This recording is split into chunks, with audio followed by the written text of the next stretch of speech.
샬롬, 안녕하세요. 오늘도 주님께서 주시는 귀한 말씀 함께 나누어 보려 합니다. 자, 오늘 말씀 마지막 때 무엇을 바라볼 것인가에 대해서 한번 은혜 나누기 원합니다. 자, 오늘 말씀은 고린도전서 10장 31절 말씀입니다. 그런즉 너희가 먹든지 마시든지 무엇을 하든지 다 하나님의 영광을 위하여 하라 라는 말씀입니다. 자, 이 퍼즐이 어떻게 되어 있나요? 맨 마지막 하나를 남겨놓고 있습니다. 이 마지막 때 마지막을 잘, 또 이번 2020년도도 마지막을 잘 맞춰야 되겠죠. 자, 여러분들은 어떻게 올해를 마무리하고 있는지 잘 모르겠지만 하나하나 소망했던 것들, 그리고 마무리해야 될 것들 마무리 못해도 상관없어요. 다시 내년을 위해서 또 준비를 하면 됩니다. 자, 빨간 선글라스가 있습니다. 이 빨간 선글라스, 그리고 파란 선글라스가 있어요. 자, 빨간 선글라스를 보면 세상이 어떻게 보일까요? 빨갛게 보이겠죠. 세상이 다 빨갛게 보여요. 여러분들 셀로판지 같은 걸로 안경에다 대고 장난감을 아마 만들어 봤을 거예요. 그 파란 색깔 선글라스는 세상이 온통 파란색으로 보이게 되겠죠. 이걸 우리는 뭐라고 말하냐면 세계관이라고 해요. 보는 것을 통해서 자기의 가치관, 세계관, 그리고 뭐 인격이라든지 성격이라든지 이런 것들이 바뀌게 되는 것이죠. 자, 좋은 나무가 나쁜 열매를 맺을 수 없고 못된 나무가 아름다운 열매를 맺을 수 없느니라. 그들의 열매로 그들을 알지니 라고 마태복음 7장 20절 정도에 나오는 말씀, 마태복음에 나와요. 자, 자기가 어떤 것을 잘 먹었으면은 먹은 대로 살이 되고 피가 되는 거죠. 그럼 자기가 그렇게 살아가게 되는 거예요. 예. 자, 토양이 보이죠? 토양, 지금 겨울인데 지금 땅속 깊이 씨앗들이 꿈틀꿈틀 거리고 있을 거예요. 이제 나오려고 준비를 하고 있겠죠. 자, 좋은 토양에는 좋은 영양분을 잘 받아서 새싹들이 잘 자라납니다. 좋은 토양에는 이렇게 뭐가 있어요? 지렁이도 있어요. 지렁이가 질소산화물을 잘 배출하고 그런 것들을 식물들이 영양소를 잘 공급하도록 도와주는 역할을 많이 하죠. 자, 이렇게 메마른 땅, 그리고 길가, 그리고 돌밭, 뭐 이런 것들이 있죠. 자, 성경에 씨 뿌리는 비유가 있어요. 마태복음 13장에 길가, 돌밭, 좋은 땅. 어떤 땅을 여러분들 갖고 있나요? 여러분들이 좋은 땅을 갖고 있어야지 여러분들이 좋은 열매를 맺게 되겠죠. 아까 전에 말씀한 것처럼 하나님의 말씀을 잘 듣고 하나님의 말씀을 잘 보고 하나님의 말씀을 잘 행하는 사람들이 좋은 세계관, 하나님의 말씀, 하나님의 세계관을 갖게 됩니다.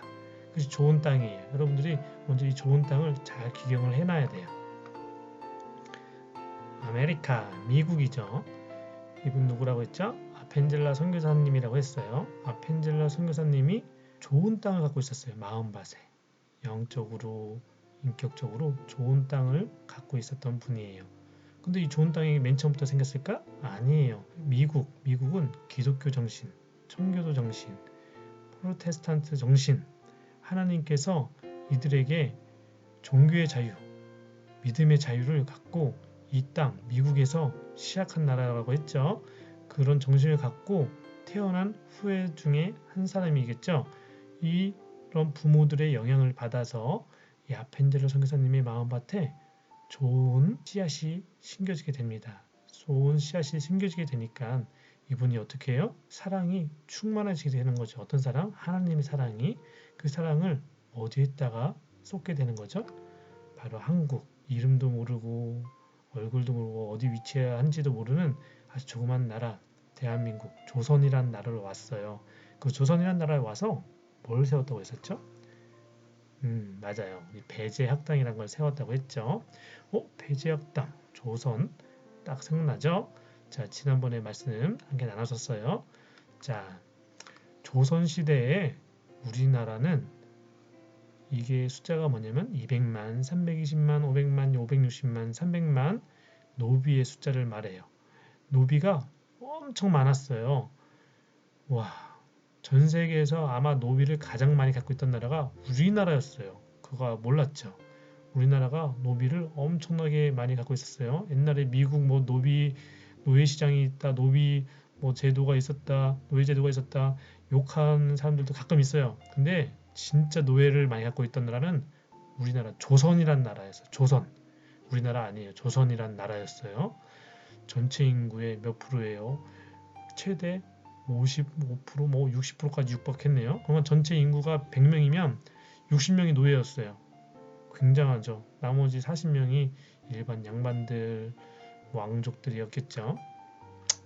이런 나라에서 아까 전 누구야? 아펜젤러 선교사가 어떤 마음이 있었어요? 좋은 마음이 있었죠. 좋은 토양이 있었죠.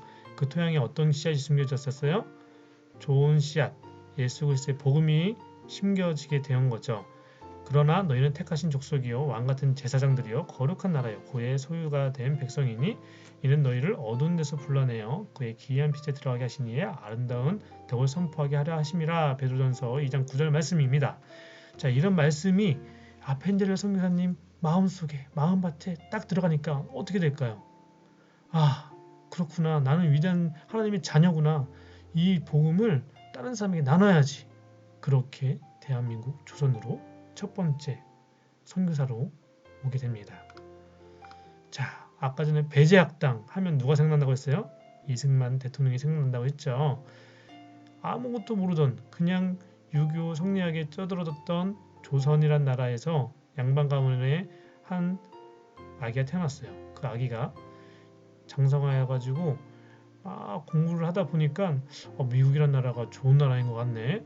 그런데 그 좋은 교육을 배제학당에서 배웠었다고 했었죠. 그 배제학당에서 이승만 대통령이 배웠다고 했는데 한 달 전인가 전사님이 왜 어떻게 그렇게 갖게 됐는지 설명해 줬어요. 그래서 이승만 대통령이 배제학당이라는 곳에 들어가서 아까 누구? 아펜젤러 선교사님의 영향을 받지요. 영향을 받게 되어서 어떻게 해요? 공부를 하게 되겠죠. 그럼 그 영향을 받은 사람의 정신을 습득하게 되는 거예요. 그 정신이 무슨 정신이에요? 기독교 정신, 예수 그리스도의 정신, 성경에 대한 정신을 배우게 되는 거죠. 그리고 미국에 대한 정신을 배우게 되는 거죠. 많은 법과 영어 그리고 여러 가지 수학들을 많이 하면서 공부를 하게 되어서 나중에 미국으로 유학을 가게 되는 거죠. 이분이 미국을 바라봄으로 인해서 미국이 저렇게 위대한 나라가 됐던 이유가 이런 정신이 있었구나. 기독교의 정신, 그리스도의 정신이 있었구나 라는 것을 알게 된 거예요. 그래서 어떤 나라가 태어나요? 대한민국이 태어나는 거예요. 대한민국이 1948년 건국이 되는 겁니다. 어떤 토양으로? 예수 그리스도의 토양으로 건국이 되는 거예요. 이제 이분에 대해서 좀 더 자세히 알아볼 수 있는 책들이 이런 것들이 있어요. 이런 것들은 선생님이나 부모님이 많이 보면 좋겠네요. 그래서 이분이 과연 또 어떤 분일까? 한번 읽어보면 다르게 여러분들이 놀라운 일들을 경험하게 될 것입니다.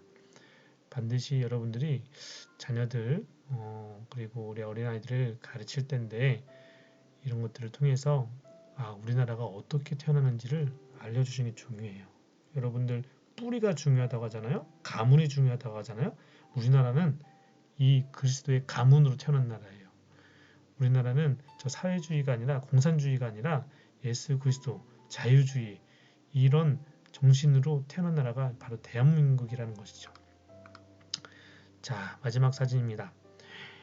사단과 예수님이 뭐예요? 팔씨름하죠. 지금 이것은 태초부터 누구죠? 루시엘이 천사가 타락을 함으로 인해서 시작된 싸움이에요.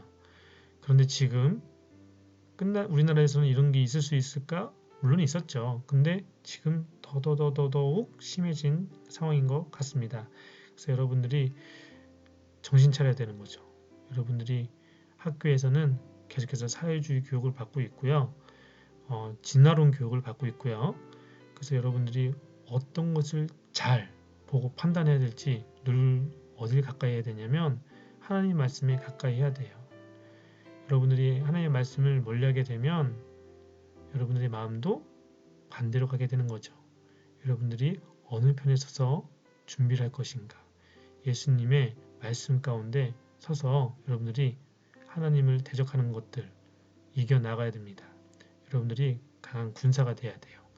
여러분들은 결코 무너지면 안 됩니다. 여러분들이 무너지면 우리나라가 무너져요. 여러분들은 너무 소중하고 중요한 우리들의 자녀, 교회의 기둥이 될 사람들이에요. 그래서 여러분들이 절대 무너지면 안 됩니다.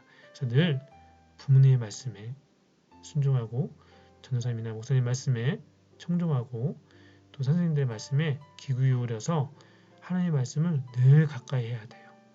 그 말씀이 여러분의 삶의 토양을 만들어가는 거예요. 좋은 토양, 깨끗한 토양, 풍성한 열매를 맺을 수 있는 토양을 그렇게 만들어가는 거예요. 무엇을 통해서? 예수 그리스도의 말씀과 하나님의 그 사랑을 통해서. 그래서 여러분들이 올 한 해 이제 마무리를 짓고 있는데 무엇을 하든지, 무엇을 먹든지, 하든지, 입든지 다 뭐 어떻게 하나님의 영광을 위해서 하라라는 말씀처럼 이렇게 하나님의 말씀을 잘 먹고 잘 듣고 행동할 수 있는 우리 초등부 됐으면 좋겠습니다. 할렐루야.